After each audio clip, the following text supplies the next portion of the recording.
Selamat sejahtera dan salam satu Malaysia. Pusat Biodiversiti Sarawak SBC perlu memandang serius dalam menghasilkan produk-produk yang boleh dikomersialkan di peringkat global.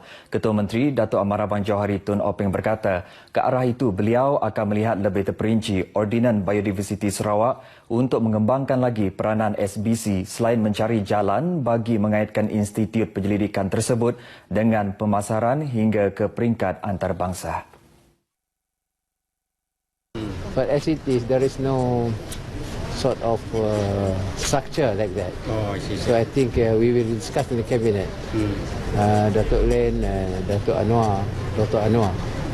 We will discuss the possibility of establishing that sort of central council or research council.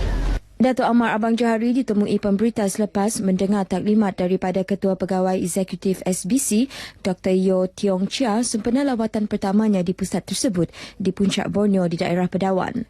Menurutnya, SBC berpotensi menjadi hub pelaburan Sarawak berikutan pengalaman 20 tahun institut tersebut dalam penyelidikan berasaskan tumbuhan. Sehubungan itu, katanya kerajaan akan menyediakan modal usaha niaga kepada SBC untuk menghasilkan produk-produk berpotensi tinggi tersebut. Terdahulu dalam ucapannya, Ketua Menteri berkata sebagai langkah permulaan, beliau mencadangkan agar SBC memberi fokus untuk mengembangkan lagi penyelidikan terhadap tumbuhan eksotik Litsara atau nama saintifiknya Litsia subeba yang terkenal dalam masakan dan penyembuhan di kalangan masyarakat Bidayu, Kelabit dan Lun Bawang. Dalam majlis itu, beliau juga menyaksikan pertukaran dokumen perjanjian antara SBC dan Mitsubishi Corporation. Timbalan Pengurus Besar Pejabat Pembangunan Perniagaan Baru Kumpulan Energi Bisnes Tokyo, Junji Nakanishi, mewakili pihak Mitsubishi Corporation, manakala Setiausaha Kerajaan Negeri Sarawak Tan Sri Muhammad Mursyidi Abdul Ghani bagi pihak SBC. Perjanjian itu bagi kerjasama penyelidikan untuk meneroka penggunaan alga sebagai bahan mentah untuk aquakultur yang mempunyai nilai bahan kimia yang tinggi.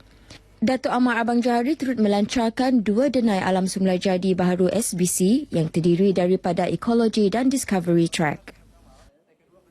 Dewan Bandaraya Kuching Utara DBKU memerlukan peruntukan sebanyak RM5 juta bagi memulakan projek pembinaan Eco Depo atau E-Depo di tanah seluas 4.04 hektar di Demak Laut yang baru diluluskan oleh kerajaan negeri. Datuk Bandar Kuching Utara, Datuk Abang Abdul Wahab Abang Julai menjelaskan, permohonan peruntukan bagi projek tersebut akan dihantar kepada kerajaan negeri. E-Depo itu bertujuan menyediakan tempat pembuangan sampah yang boleh dikitar semula serta sampah pembinaan. We want to come up with really something that Kuching people can be proud of. Because if this facility is on, that will be the first in Malaysia. Okay. The first in Malaysia. Pasal nowhere else in Malaysia kita ada Eco Depo. Okay. Ujarnya, pembinaan E-Depo itu juga bagi mengatasi masalah pembuangan sampah sarap seperti perabot lama di kawasan yang tidak sepatutnya yang boleh mencacatkan pemandangan dan menjadi tempat pembiakan nyamuk Aedes. Datuk Abang Abdul Wahab bercakap kepada pemberita selepas majlis perhimpunan bulanan DBKU di Kuching. Dengan adanya E-Depo kelak, kontraktor khas akan menguruskan kerja-kerja mengutip sampah dari kawasan tapak pembinaan dan juga masyarakat setempat boleh menghantar sendiri ke E-Depo tanpa dikenakan bayaran. Segala infrastruktur untuk mengasingkan sampah berkenaan juga turut disediakan. Ahli-ahli Majlis Senator Malaysia yang diketuai oleh Senator Datuk Seri Khairuddin S. Abdul Samad diberikan taklimat mengenai pembangunan negeri Sarawak oleh Unit Perancang Negeri Jabatan Ketua Menteri di Bangunan Dewan Undangan Negeri di Kuching. Timbalan Pengarah Unit Perancangan Negeri Jabatan Ketua Menteri Lester Matthew berkata taklimat itu bagi memberi penerangan pelan pembangunan negeri dan ekonomi selain isu-isu dan hala tuju Sarawak. Terdahulu, rombongan 22 ahli Majlis Senator Malaysia itu bersama Speaker Dewan Undangan Negeri, Datuk Amar Muhammad Asfiah Awang Nasar, menghadiri jamuan tengah hari selepas membuat kunjungan hormat ke atas Yang di-Pertuan Negeri Tun Pehen Sri Abdul Taib Mahmud di Istana Negeri pada sebelah pagi. Rombongan itu yang dalam rangka lawatan kerja 3 hari ke Kuching akan melawat Medan Niaga Satok hari ini sebelum berangkat pulang ke Kuala Lumpur pada sebelah petang. 4 individu ditahan bersama barangan kawalan berjadual yang dipercayai hendak diseludup ke Indonesia dengan nilai RM107,453 di 5 lokasi berbeza di Lunduk dan Batu Kitang, Kuching pada Selasa. 5 individu tersebut ditahan melalui op manis oleh Kementerian Perdagangan, Koperasi dan Kepenggunaan, KPDNKK dan Jabatan Siasatan Sosio-Ekonomi Polis Diraja Malaysia, PDRM, hasil intipan selama 4 bulan dan tangkapan di Pusat Pemeriksaan Kastam, Imigresen dan Kuarantin CIQ Biawak di Lunduk. Dalam satu sidang media di Kuching, Timbalan Pengarah Ketua Pegawai Penguatkuasa KPDNKK Negeri, Abdul Hafiz Abdul Rahim tidak menolak kemungkinan jenayah tersebut didalangi sindiket yang menyeleweng lesen barang kawalan berjadual tersebut. Antara barangan yang dirampas ialah gula pasir 24 tan, minyak masak 300 kg, tepung gandum 400 kg, gula pasir 23 tan, 140 tong gas petroleum cair, LPG serta 2 buah van. Katanya hasil pemeriksaan mendapati peruncit dan pemborong memiliki lesen namun melebihi kuantiti yang dinyatakan dalam lesen selain modus operandi menyimpan di kedai runcit yang tidak beroperasi.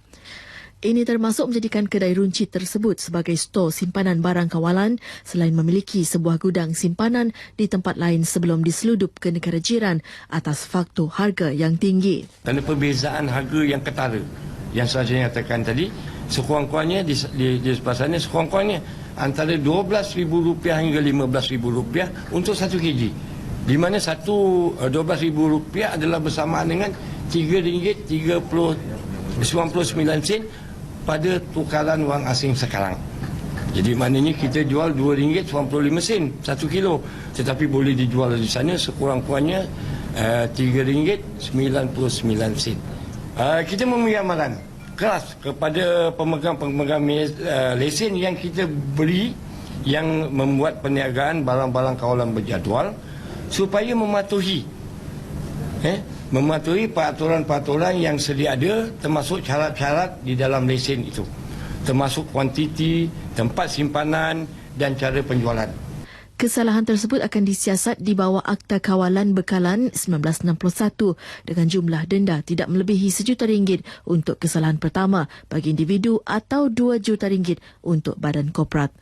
Dalam perkembangan lain, beliau memberitahu mana-mana penjual kepak ayam didapati menjual kepak ayam yang sudah ditanam di Bukit Aup di Sibu yang kes tersebut kini tular dalam media sosial boleh diambil tindakan di bawah Akta Perlindungan Pengguna. Abdul Hafiz memberitahu pihaknya tidak mempunyai maklumat mengenai tindakan dan jabatan kerajaan yang terlibat, namun keselamatan pengguna perlu diberi keutamaan. Barang tak selamat. Memang di bawah Akta Perlindungan Pengguna memberi satu perlindungan kepada pengguna jika mana-mana yang barang-barang yang tidak selamat dijual untuk pengguna. Itu akan melakukan kesalahan. Namun tambah beliau, tiada tindakan boleh diambil jika untuk dimakan sendiri dan tidak diagihkan kepada orang lain. 16 orang penghuni daripada 6 buah rumah di Kampung Setinggan Masako, Kidurong, Bintulu tinggal selai sepinggang apabila kediaman mereka musnah dalam kebakaran awal pagi semalam. Menurut Komander Operasi dari Balai Bomba dan Penyelamat Bintulu, penolong penguasa bomba Muhammad Ishak Amran, dalam kejadian pukul 1 pagi itu, api telah memusnahkan hampir keseluruhan struktur rumah kayu itu. Penolong penguasa bomba Muhammad Ishak berkata pihaknya telah menggerakkan 6 buah jentera dengan 15 anggota bagi mengawal kebakaran termasuk bantuan daripada Balai Bomba Samalaju. Beliau yang dihubungi pemberita RTM di Bintulu, pihaknya menghadapi kesukaran berikutan masalah bekalan air, berikutan tidak terdapat sumber pilih air di kawasan berdekatan selain faktor lokasi kejadian yang terletak 14 km dari balai terdekat. Namun api berjaya dikawal sepenuhnya pada pukul 2 pagi. Tiada kemalangan jiwa dilaporkan dan punca kebakaran sedang disiasat. Sementara itu, saksi kejadian Ringga Ujan memaklumkan kelalaian penghuni menyebabkan punca kebakaran tersebut. Beliau berkata salah seorang pemilik rumah telah bergegas keluar dari rumah meninggalkan masakan yang sedang mendidih kerana telah berlaku kekecohan akibat satu pergaduhan di kampung tersebut pada sekitar 12:30 malam. Dia masak sepas tu, dia mau kejar dia orang tu. Mungkin lah, saya tidak tinggal. Dia terus tinggalkan api itulah. Beliau yang ditemui RTM di tempat kejadian menyatakan perkara tersebut. Buat masa ini, kesemua 16 orang penduduk terjejas ditempatkan sementara di rumah jiran-jiran berdekatan. Baiklah, seterusnya kita beralih ke segmen agenda hari ini.